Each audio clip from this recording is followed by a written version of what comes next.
Hey, this is Strider, Regional Director for the Guardian Angels here in Baltimore. Welcome to another episode of Beyond the Streets.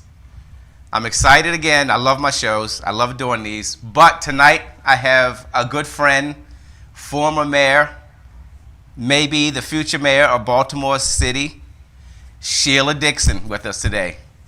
How are you? Thanks for having me. It's always good to be with you, Strider. It's good to have you back. You're doing great stuff in this city and all over. We're working on it. So we're to talk about some things and stuff because you know, obviously, I'm sure you miss hanging out with the Guardian Angels. Oh, definitely. We always had a good time. Yeah, we did. We go back to when I was city council president. We go back to it, and actually, I remember the day I met you as city council president is the first day that we came out as Guardian Angels in the city of Baltimore for the restart. Yeah, so that was pretty good. And one of the things that people don't know is that when she became mayor, I was one of the first people to meet with her after she became mayor, and I've never forgot that. That was just awesome. You can't get any better than that. So that was I was one of the first calls, and it was Angela that worked for you who called me and said, "Hey, Sheila Dixon wants to meet with you," and I was like, "What?" I was like, "Oh my God!" But that was a good thing. So I never got to thank you for that. But that's a big deal. Well, for me, when I see people who are truly committed to working in the city, I mean, really committed, not just for the moment, but for long term, and the impact that y'all were making in communities, particularly in Southwest area, and just to see the camaraderie of those who were part of your efforts, Well, thank you so much. So I'm glad to have you here, and one of the things that I always want to ask you is what drives Sheila Dixon? I can ask you all kind of other questions, but who is Sheila Dixon? Sheila Dixon, I was born and raised here in Baltimore. I tried to leave this city so many times. I signed up for the Peace Corps. At that time in the 70s, it was so popular. It was a waiting list. Of course, I went to school here. I went to college here. I've been very active and involved in my community for a long time. I think it goes back to actually my mother, because my mother used to be a Girl Scout leader, and I was part of the Girl Scouts. She was active with us in school. So I always had that drive to want to make a difference and change in communities. And I think what really kind of took me over the edge was setting up, when we started setting up food co-ops out of Bethel Church, and we began to work with people in the community. We had over 1,000 members. All this was volunteer, organizing, the food drives, organizing, the members participating, and then I maybe it's my blood type, the fact that I just know that we have so much to accomplish. When I used to teach, when I graduated from, undergrad, and I started teaching down in Southwest Baltimore, I taught alternative ed, and then I would teach adult ed in the evening, and I got involved with my community association or some project that I was involved in, something that was going to, something that would impact the community in a good way. So that's just always been a part of me. You became mayor. You saw everything was going on. After you left the mayor's office then, and you're being on the outside looking in, what did you see? I mean, because, there's something that just keeps pulling at you to come back. Well, part of actually when I left and, reassessed my life and who I am and what I wanted to do and what my next chapter was, and started working with minority contractors and companies and trying to help them to navigate, to get more business, working with a couple nonprofits that I was engaged and involved in. And of course, even though you're not in public office, people always will contact you to help them, either with a job or with a problem they might have. And because of my network of people that understood my love and commitment to the city, I was able to navigate that. I started my consulting business. I was more of a social work than really charging people for services, as well as working with other candidates. But as time went on and I saw things that we had put in place, when we partnered with the guardian angels and partnered with other groups and began to reduce crime in the city to its lowest that it had been in 30 years, working with ex-offenders, cleaning up the city, greening up the city, focusing on a lot of health issues. I mean, I just saw that working with community schools, creating those in the school system, I just began to see things kind of dwindle and move away from, to me, an agenda and a system that was really beginning to work. And I just would drive around and I would say, does people in public office see what I'm seeing? Whatever it is, the potholes or the trash that's been dumped, or helping a company navigate and not getting answers that you need. And so that's kind of what drove me to say, you know what, let me step out in faith and run and come back and work with some young people in particular, to help them to understand that if there's some systems that have been created and they're working, that you build on it. And of course you put your own ideas in it, but you just don't throw it away because it was somebody else's idea, and you get real results. And I think we, in Baltimore, we tend to operate like that, particularly in the political arena, versus, okay, she has something, what she's trying to do is making a difference. Let me kind of assess this and then figure out, what the best pieces of this particular project or system that's been created, and build on it. And I just saw the city just kind of deteriorating again in certain communities. The Freddie Gray incident was one of the really turning points that I just believe, based on Fred Bilfeld, who you knew and met, and others who were part of his team, if they had been still in place, because it's evidence that initially my predecessor at that time, if she had to kind of continue to build on that crime plan, taking a holistic approach, because crime was even going down in 2011, but then it just kind of got out of control. Now, I'm glad you brought up the Freddie Gray thing. My thinking when it came to all that, and we were there, I was walking the streets with Elijah Cummings and all this, and it was such a bad time. But it seems like right after that, you saw the change in the police department. You saw the change in the community as well. We know that because we had to deal with the state's attorney's office. It seems like everything just kind of flipped over. And after that, it just, to me, it really doesn't look like we recovered too well from it. The communities haven't. The police department hasn't. State's attorney's office hasn't. And not only that, if you remember, that was a time when you had so many people running for the mayor's office and running for the city council and everybody who had 15 minutes of anything to do with Freddie Gray was running for office now. And it just seems like we can't go back before it was Freddie Gray. Everything has just kind of changed so much now. How do you see that whole time, and what were you thinking during that time? Well, I think that some bad decisions were made when the incidents broke out as a result of those police officers and Freddie Gray, that we could have handled it differently. You've got to have control of your city.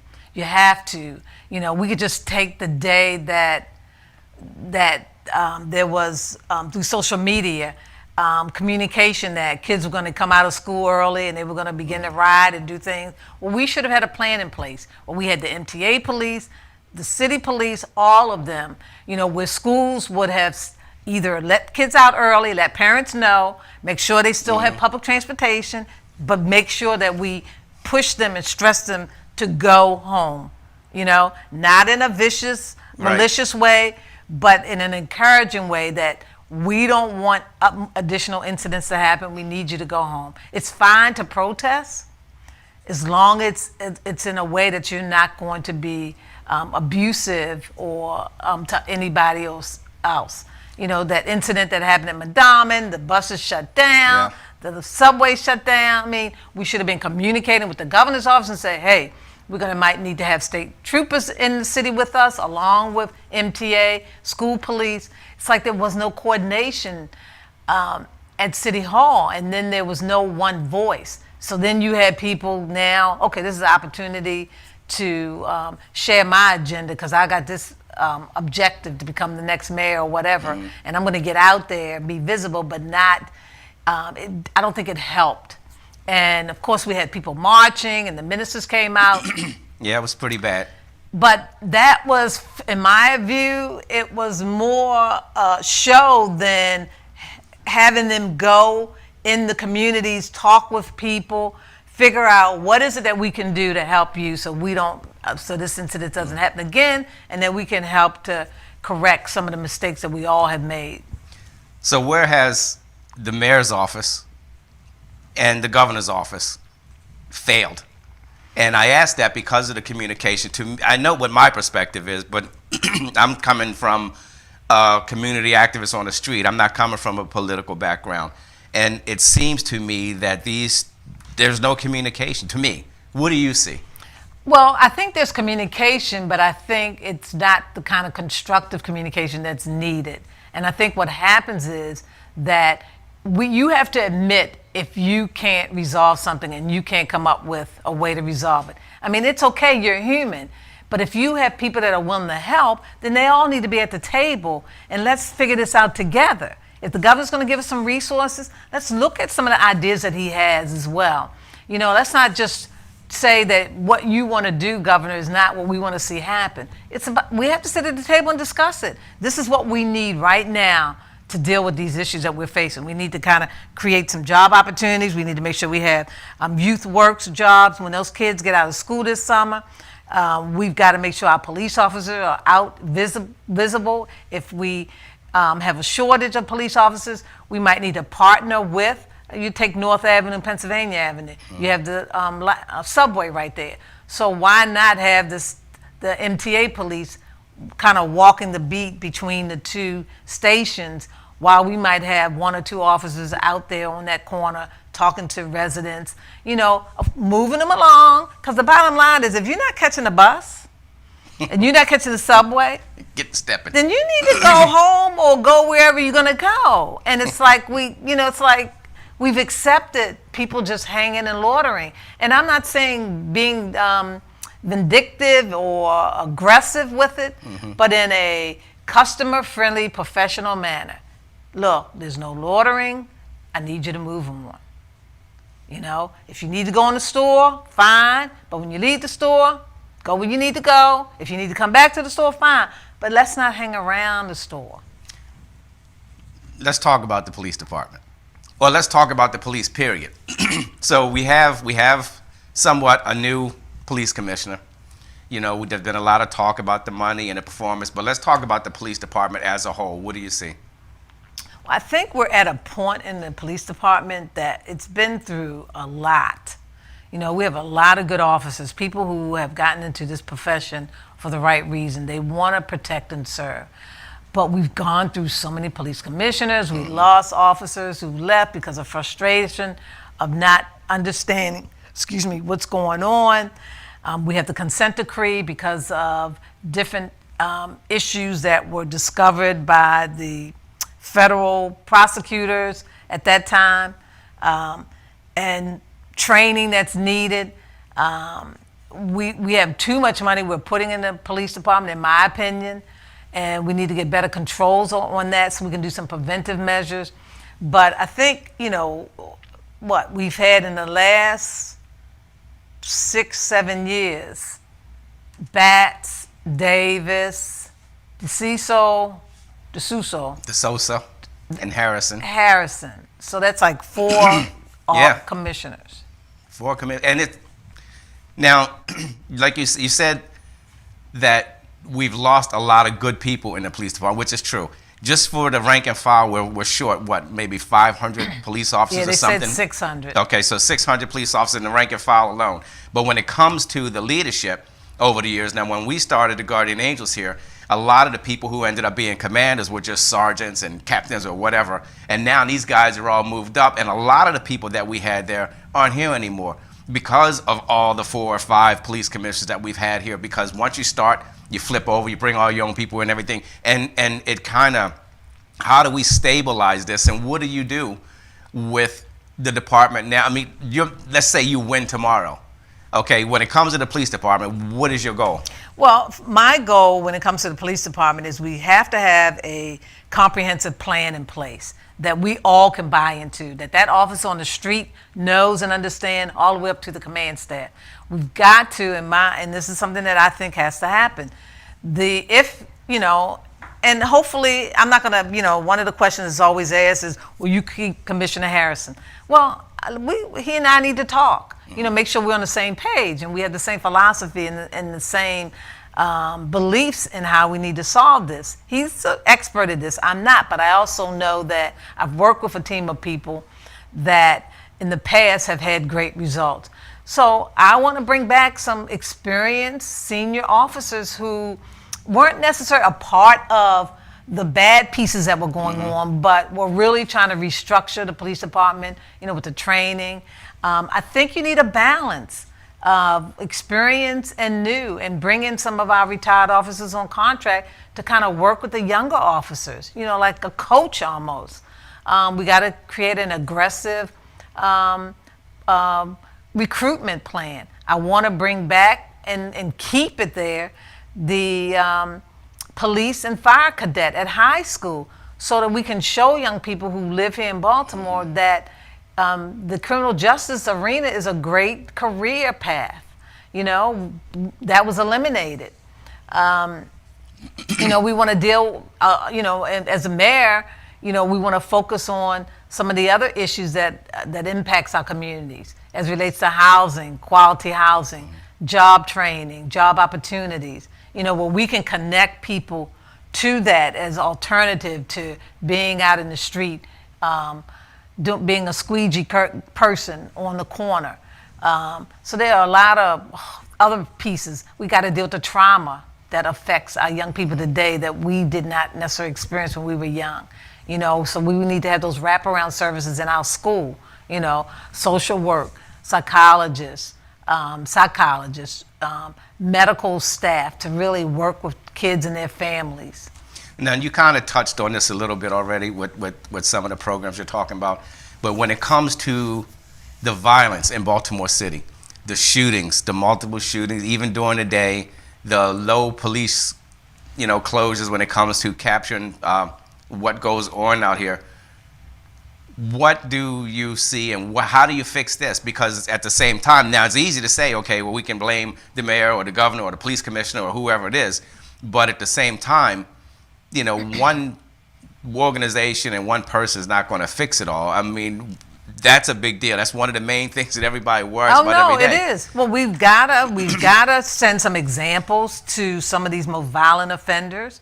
That's why one of the pieces that is so key is we've got to bring back the Criminal Coordinating Council, where the state's attorney's there, the judge is there, parole and probation, all the public safety entities at the table, because they have a role to play in this. We have to send the message to folks that if you're going to have a legal gun, then you're going to have to go to jail. That's one of the things that Bill Feld put together as well. Yeah, and we had the gun registry where we were tracking individuals who had got arrested for illegal guns, but they registered that gun. We went and visited them with parole and probation. We looked at what other resources and services that they might need to help them to get a job or go into training. So you got to connect those pieces as well. Have you been contacted by different people from different agencies, or even people that are saying, "Hey, you know what? I work here. I need you to do this." Which Well, no, but I've been approached by people telling me about some challenges that go on in different agencies, particularly DPW with the water issue with the which has been going on forever. Well, but it hasn't, because what people don't realize is that when they changed over to the new system for the waters, the new meter system, because we said meter, what we call them, meter readers that would go out to really assess. They don't do that anymore. Everything is done by software.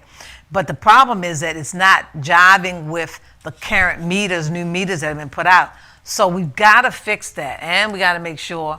But so I've gotten calls, in reference to different issues, and I've always just said in the last year or so, hey, look, you have an inspector general. If you see something not going right in that department, go to that inspector general, because that is an independent office, and they will get to the bottom of whatever's going on. So, but yeah, I have gotten calls of folks telling me about stuff going on. So, are you ready for Are you ready for what comes next if you become mayor? I'm ready for what comes next, because I think I can pull together a great team, because it's not just one person. You need a good team of people who really committed. And then, I want to work with some young people who want to get into government for the right reasons and understand that let's take the gun registry, just using that as one example, and as it relates to crime, because most of the candidate forms are crime and youth, and, so we see that that's working, and we provide the support services around that. Then why would you stop it if it's going to have some success? One of the disappointing things with the gun task force was initially it was working. They were getting guns off the street. And I think it just got out of control where nobody was supervising, checking in, and then officers said, okay, nobody's watching us, let's go and plant guns or take drugs from folks. And unfortunately, it happens. You got to just make sure you have your the kind of people that are going to send the message and deal with that. Yeah. Well, I know we got to go, but real quick, what is your main concern getting into City Hall? What's one of the first things you feel you have to address? Well, the first thing that we have to address going into City Hall is we have to deal with the crime. We've got a huge ticket item dealing with the Kerwin Commission that's going to be, I think it's going to be passed in this General Assembly. And so we have to make sure that our legislators help us down in Annapolis, because the city, if we had to raise $300 and some million, we would have to do a lot of cutting, and we have to do a lot of raising of taxes, and this is what we can't do. And then really get back into customer service for our city government and our agencies, realizing that we work for the taxpayers and that we have to be responsive. Wait, say that again? We work for the taxpayer. Okay. And we have to be responsive, and we have to do it in a professional manner, and we have to do it in a timely manner, and we want to do it so that we can keep our jobs. I think people lost that. I don't know what happened, You call a person or agency to try to get an answer. You got to figure this out a lot quicker than what maybe you've been working on. So. Now, I appreciate you coming. Thank you so much. But one of the things that I wanted to do was just kind of talk to you about some of the stuff that you got going on, because with all the town halls and all the meetings and all the media and all the crap and all this kind of stuff, I kind of wanted to give you your voice to say, hey, this is who. Let's talk about something you want to talk about as opposed to all the other stuff. You've been there before. Gotcha. No, you've been there before. Obviously you're probably one of the strongest people I know. And what do you want to say to everybody else before we wrap up? For me, serving the citizens of Baltimore is really about committing to the love I have. We have a lot of great elements of this city, and a lot of times people lose sight if you listen to the news or you read the paper. But we really have a great city, and we're on the verge to be even greater. But you got to be able to have the kind of leadership and the kind of vision that can rally behind people and understand that we have a very diverse city with great neighborhoods and communities, and people care about the city. But we focus so much on certain other elements, and I'm not going to say that's not important, because every individual who has passed away and died because of violent crime, that's a human being, and that's a life, and that's somebody's daughter or son or grandchild. I just ran into a friend yesterday who was going to bury his youngest son on Friday. He was sitting in his car and got shot. And so, we've got a lot of healing to do. And so for me, it's really about the next century and moving into this century. We're going to be celebrating 300 years in another, 2029? Wow. And that says a lot for the city. And so we have to really focus on our young people. When that baby is born, no matter what happens, we have to make sure that they have an environment where they can grow up in a healthy environment. And make sure they grow up, period. Yes, grow up, period, in a healthy environment that their families can sustain them and their families as well. We got to break some cycles too in this city. And that's something that's long term. But if we set the platform or the foundation, we can do that. So we really got to move forward. And young people like the young man that I just met. We need to break some cycles as relates to him because he's very talented. And he definitely needs to decide what he wants to do in life because we've got to really focus on that. So, as I said, right now I'm working with companies, helping them to grow their companies, expand their business. I'm working on a nonprofit project. It's a wellness and empowerment center. We have a capital campaign going on with that. I try to work out regularly to keep the stress down. I try to, eat, as healthy as I'm able to. And, rest, I need to get a little bit more rest. I know that. And then just balance, because you got to have fun. I like going to a good movie. Do you get to do any of that? Other than work out? Because every time I see you, you're either kickboxing or coming from the gym or something. And I know you got the martial art back. I told you, we need to get together and train sometime. I know you got that. I know you got them black belts. We're good. But do you I do get to go to movies sometime. I try to make a point in certain movies to go see. And also, I like traveling when I can. So you actually have downtime? I do have some downtime. Now, with this campaign, you don't get much. But you got to have to sometimes you have to take time. Yeah. No matter what's going on. Because if you don't, then you really can stress yourself out. That's why I try to work out. But I think I've caught up on a couple movies that I've seen. There's one that came out Valentine's Day. What is it? My Valentine. Oh, the Photographer. I heard about it. Yeah, I would like to see that. I don't get to go out much. Yeah, I'd like to see that one. But I saw Bad Boys. That was pretty cool. That was fun. See, I don't get to go out much. I have to stay home and watch stuff on demand because that's the kind of life I lead. That's what it is. Well, but see, you got to take the time and do that. I'm working on it. Working on it. So, but anyway, this is Strider. This is former mayor and maybe future Mayor Dixon. This is Beyond the Streets, and we will see you next time.